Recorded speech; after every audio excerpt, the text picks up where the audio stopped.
So one, picking a song, you can, as Christine was saying, you know, sometimes we have our personalities or our look or our voices sometimes fit a certain genre better than another genre. That doesn't mean you should cut off another genre just because you don't think it's necessarily the right thing for you. So if there is something that you want to sing, let's say a heavy metal song, and you've always been doing Broadway, let's find a way to make that heavy metal song work for you somehow. We'll change the arrangement a little bit, or maybe it would be a fun thing to just go out and do it in your own. Just say, you know what, I'm singing heavy metal today, and that's it. And I'm going to have fun with it and enjoy it. Might not have a career doing it, but if it really resonates with you and you can sing it, then by all means, sing it.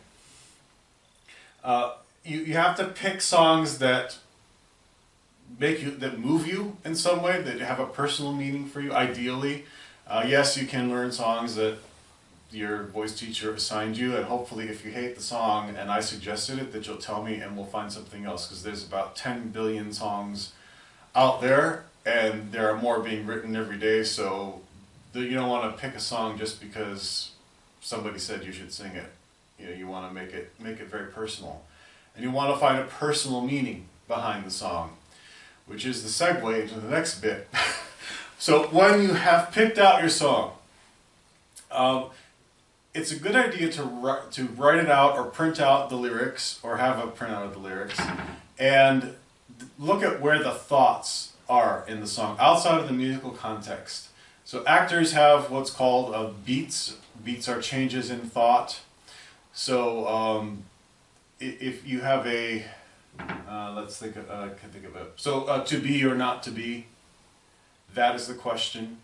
To be or not to be, we could say, is one thought. To be or not to be, the contemplation of that, to be or not to be. That is the question. That's a change in thought. Now he's commenting on to be or not to be. And depending on how the actor feels about that, and the context of the scene and so on, is what thought is going to be behind there. So if you have a song, let's say kindness in your eyes, like you're Jesus to a child, what's the first line? Kindness in your eyes. Kindness in your eyes I see. Mm-hmm. That's the first line. Okay, and up to Jesus is like Jesus to a child. I have to sing it to remember. Okay. Kindness in your eyes I see. You smiled at me like You Jesus to a smiled at child. me like Jesus to a child. Okay.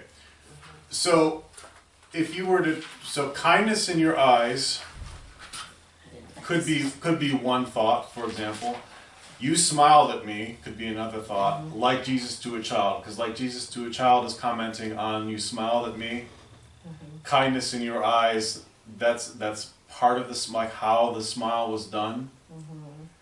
And then you have to put your own meaning behind that song, because this song is not in a musical or anything like that. So you have to, why does that have a meaning to you? And translate that into your own language.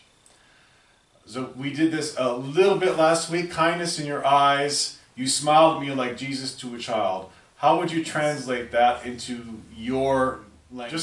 So as you're working on your songs, think about this. What could your subtext be for each verse, each chorus, whatever it happens to be? See how personal you can make it. Mm-hmm. And as I said, just write the lyrics out, or type them out, or find them online, and look for where those thoughts change.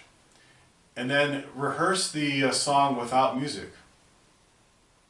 So you can, and say some of those lines over and over and over again, so you can find them and really personalize them. So fly me to the moon, let me play among the stars. Fly me to the moon, let me play among the stars. Think about that context. Get yourself worked into the emotional state that would come with it.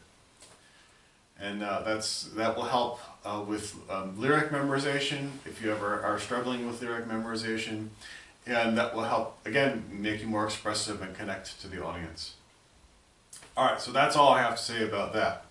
Alright, let's do some energy pass and zip zap zop or something like, I think you remember how to do middle word? Middle word? Yeah.